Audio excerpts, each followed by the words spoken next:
Alors moi je suis Caroline de Diesbach, j'ai écrit Une clown au cœur du soin et au fond je voulais aussi vous parler de mes influences artistiques. Qu'est-ce qui m'a influencée dans ce travail de clown et qu'est-ce que j'ai appris avec les metteurs en scène avec qui j'ai travaillé. Donc j'ai évoqué Jérôme Savary et maintenant je vais vous parler de la deuxième rencontre que j'ai faite qui m'a influencée, appris beaucoup de choses, qui est la rencontre avec Omar Porras. Alors, Omar Porras, j'étais plus âgée, donc j'avais la quarantaine, et quand il m'a engagée, c'était pour le spectacle Les Bacchantes. Et là, j'avais une grande forme physique, et nous travaillions gestuellement beaucoup, et à partir d'extraits du Sacre du Printemps, pour essayer de trouver quelle était l'essence de ces bacchantes, les bacchantes d'Euripide. Et on devait faire émerger de notre corps, trouver l'essence même du rituel des bacchantes. Et bon, moi je vais vous parler aussi d'une influence encore plus ancienne, de là où je viens de la danse. Donc la danse, je l'ai commencé un peu tard, j'avais 14 ans et je l'ai commencé avec une chorégraphe américaine qui s'appelait Molly Molloy, à la fin des années 70. Et Molly Molloy était américaine, elle habitait à Paris, et elle avait intitulé sa forme de danse, enfin elle s'était inscrite dans la danse qui s'appelait à l'époque Modern Jazz. Et ça me plaisait beaucoup à moi ce Modern Jazz parce que j'aimais beaucoup le rythme.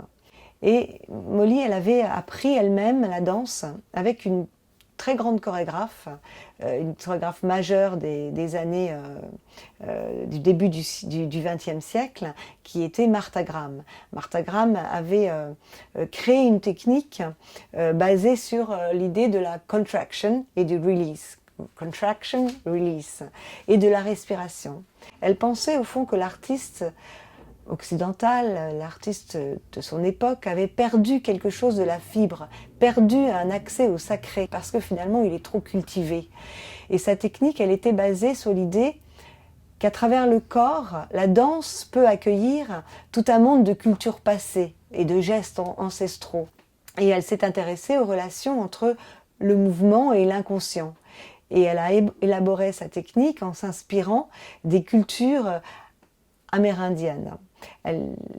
Comme retour aux sources, comme possibilité de retrouver l'accès à une vitalité originelle perdue et qui constitue aussi les danses rituelles des Indiens du Nouveau-Mexique qu'elle découvre avec ses voyages. Et en découvrant le travail d'Omar Porras, donc dans les années 90, eh bien je découvre un monde qui d'une certaine manière, dans sa gestuelle à lui, me semble très proche, et tout autant différent. Pourquoi? Parce que je reconnaissais au fond quelque chose que j'avais appris, avec laquelle j'avais façonné mon corps, une technique qui avait façonné mon corps. Et chez Omar, eh bien, c'était quelque chose qu'il avait en lui. Parce qu'Omar Porras est un metteur en scène qui maintenant eh bien, un théâtre à Lausanne, le théâtre Kléber-Mélot, qui est un grand metteur en scène, un grand comédien aussi, et qui habite en Suisse, qui a la nationalité suisse maintenant, mais qui est d'origine colombienne.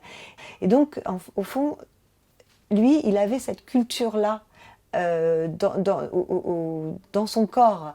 Et ça m'a intéressé, cette découverte que ce que j'avais appris moi, ce qui avait façonné mon corps, lui, il l'avait d'une manière, je dirais, naturelle, au fond. Il l'avait culturellement. Ça a été très important parce que ça m'a permis, non pas de chercher à tout prix à m'identifier, mais au contraire de comprendre que la danseuse que j'avais été, finalement, elle avait appris les mouvements avec le miroir, en s'identifiant à l'autre, à faire le même dans une forme d'identification de quelque chose aussi qui est de l'ordre du miroir, donc du narcissisme.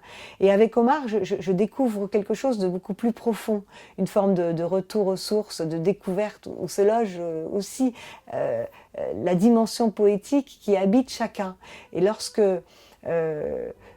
nous improvisons dans les répétitions avec Omar, eh bien, il cherche cette dimension du sacré chez chacun. Il cherche ce retour aux sources pour chacun, et ce retour qui nous conduit vers une forme de poésie.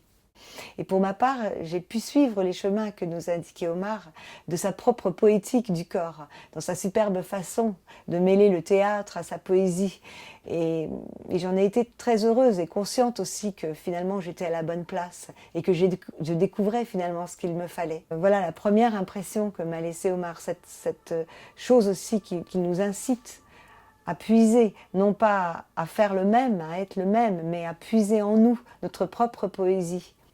Voilà, donc c'est aussi un chemin de la grâce que j'ai emprunté d'une certaine manière en découvrant ce théâtre et que j'essaye aussi de parcourir moi-même de temps en temps, toucher une forme de grâce dans les EHPAD.